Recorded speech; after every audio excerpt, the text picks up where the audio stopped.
आज हमारे साथ चर्चा करने के लिए वरिष्ठ पत्रकार उदय जी जुड़ चुके हैं। इनसे हम जानेंगे बेलागंज विधानसभा सीट पर किसका पलड़ा भारी है। देखिए, चुनाव तो बिहार विधानसभा के 4 सीटों पर उपचुनाव है, लेकिन इस वीडियो में हम लोग बात करने वाले हैं बेलागंज विधानसभा सीट की, जहां से आरजेडी के उम्मीदवार हैं विश्वनाथ यादव, सुरेंद्र यादव के बेटे हैं, और दूसरी तरफ जेडीयू से उम्मीदवार है यहां से मनोरमा देवी।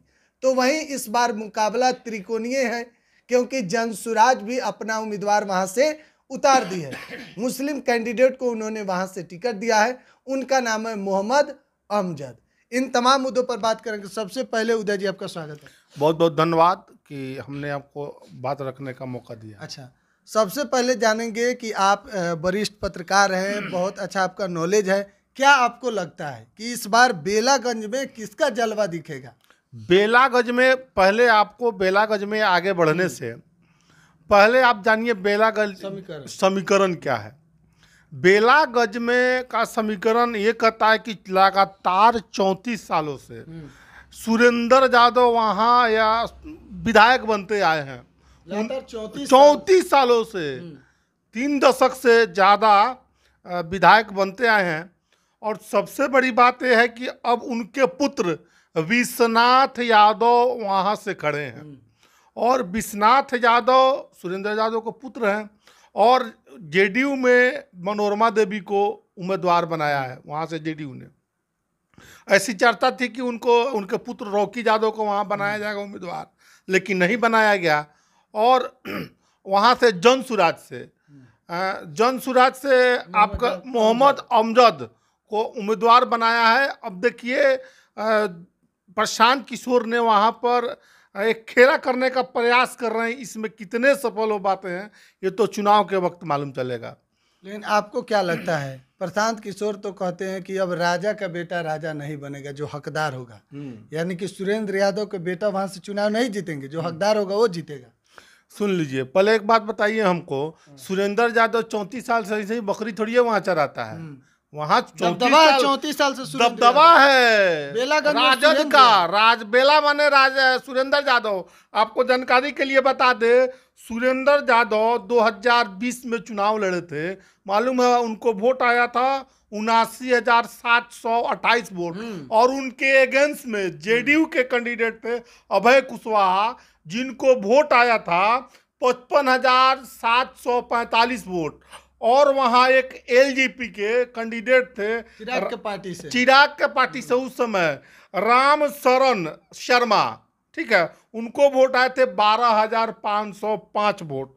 सुरेंद्र यादव वहाँ से लगातार जीत रहे हैं, और उनके बेटे विश्वनाथ यादव को आरजेडी ने वहाँ से उम्मीदवार बनाया है।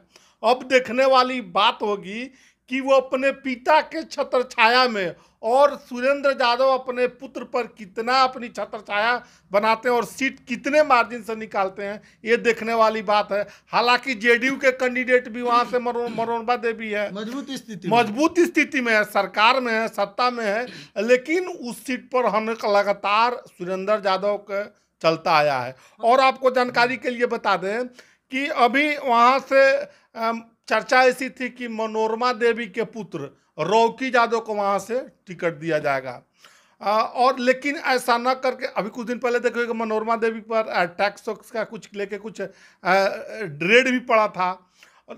चर्चाएं बीच में चलने लगी थी कि जेडीयू जो मुखिया है नीतीश कुमार जी, माननीय मुख्यमंत्री बिहार के, वो इन सब चीज़ों से बचना चाहते हैं, तो उनको पुत्र को मैंने वहाँ खड़ा कराने की ऐसी चर्चा चल रही थी। लेकिन अंतोगत्वा वहाँ से मनोरमा देवी को टिकट वहाँ पे मिला है चुनाव में लड़ने के लिए। क्या लगता है, वहाँ से चर्चा हम लोग करेंगे कि आरजेडी का गढ़ है बेलागंज। जाहिर सी बात है, लगभग 3 दशक से अधिक से वहाँ से 3.5 दशक सुरेंद्र यादव जीत रहे हैं। इस बार सुरेंद्र यादव अपने बेटे को टिकट दिए हैं। भरोसा है प्रशांत किशोर कितना खेल बिगाड़ेंगे इस बार? देखिए, पहले तक जादव को वहां लड़ाई है ना, जादव और उसमें त्रिकोणीय बनाने का प्रयास कर रहे हैं प्रशांत किशोर। और आपने देखा होगा वहाँ से मुस्लिम कैंडिडेट को एक मोहम्मद अमजद जो हैं उनको कैंडिडेट बनाया। तो मुस्लिम वोट किसका कैडर वोट माना जाता है? आरजेडी का। आरजेडी का। तो लगातार प्रहार किस पे कर रहे हैं? आरजेडी के वोट पर कर रहे हैं। अगर अगर काटते भी हैं, हमको तो नहीं लगता है कि जन सुराज वहाँ जीतने की स्थिति में होगी। मुख्ता लोग कह रहा है कि 3 कोरिया लड़ाई होगी, लेकिन लगता है वहाँ मुख्ता लड़ाई जेडीयू और आरजेडी के बीच में ही होंगे। जीते या तो जेडीयू जीते, या सुरेंद्र यादव का बेटा विश्वनाथ यादव जीते, या मनोरमा देवी जीते। अच्छा, बात किया जाए, देखिए 2000 जो कहा जा रहा है सेमीफाइनल है, क्योंकि ज़्यादा दिन अब है नहीं।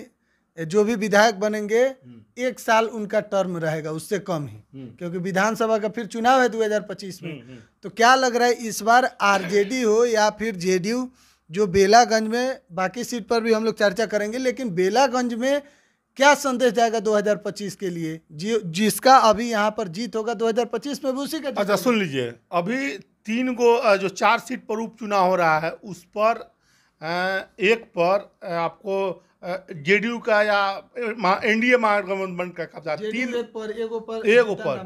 एगो पर जीतन राम मांझी है, बीजेपी, 2 पर बीजेपी है। नहीं, हम कहना ये चाह रहे थे, अभी जो चुनाव वहाँ हो रहा है, जिस 4 जगह उपचुनाव जो हो रहा है, उसमें बेलागंज भी सीट है। उसमें एगो सीट पर एनडीए गठबंधन इमामगंज से जो जीतन राम मांझी एमपी बन गए, तो वो भी सीट खाली हुई है। तो एक सीट है, तो एनडीए को वहाँ पाने के लिए भी कुछ नहीं है, और खोने के लिए आरजेडी को है। क्योंकि अगर 3 सीट लूज करती है, अगर 3 सीट क्या नाम है एनडीए जीत जाती है, तो अच्छा एनडीए का संदेश जाएगा। लेकिन वहाँ का वोटीय समीकरण आपको पहले ही बताया है। उस वोटीय समीकरण में प्रशांत किशोर वोट अगर ज़्यादा काट देते हैं मुस्लिम समुदाय का, या प्रशांत किशोर चुनावी रणनीति कर रहे हैं अपने हिसाब से, अगर उसको कुछ ज़्यादा डैमेज कर देते हैं, आरजेडी को डैमेज कर, तो फायदा यहाँ सीधा सीधी हो जाएगा, जेडीयू को। लेकिन इन सब के बावजूद भी लगातार 34 सालों से एक सीट पर बेलागंज, जो जहानाबाद में पड़ता है, जहानाबाद से ही ना एमपी हुए हैं सुरेंद्र यादव जी, उनके पुत्र खड़े हैं यहाँ से बेलागंज से। तो अगर कितना हम शुरू में बोले, उनका जो कैडर वोटर है, क्योंकि कैडर वोटर जेडीयू का भी है और कैडर वोटर आरजेडी का भी है। इसमें प्रशांत किशोर का अभी कोई कैडर वोट नहीं है। अभी प्रशांत किशोर जी ने कोई चुनाव लड़ा नहीं है और चुनाव लड़वाया है। चुनाव लड़वाना और लड़ना दोनों 2 चीज़ है। अब लोग वहाँ उनको कितना पसंद करता है, ये देखने वाली बात होगी। चलिए, तो क्या कहिएगा जाते जाते दर्शकों को कहेंगे कि जो हम लोग का चर्चा है बहुत ही अच्छे हैं। Editor in chief Himanshu Singh ji Bihar एक सोच के, और ये लगातार अच्छे वीडियो देते रहते हैं। और वीडियो अच्छा लगे तो शेयर भी करिए इनके वीडियो के, और इनके माध्यम से, और कमेंट करें। वीडियो अच्छा लगे तो दबा के शेयर करें। आप सभी का बहुत बहुत धन्यवाद। चलिए, तो चुनावी चर्चा में आप सुन रहे थे बेलागंज विधानसभा सीट, वहाँ से किसकी जीत होगी, एक अनुमानित जो है।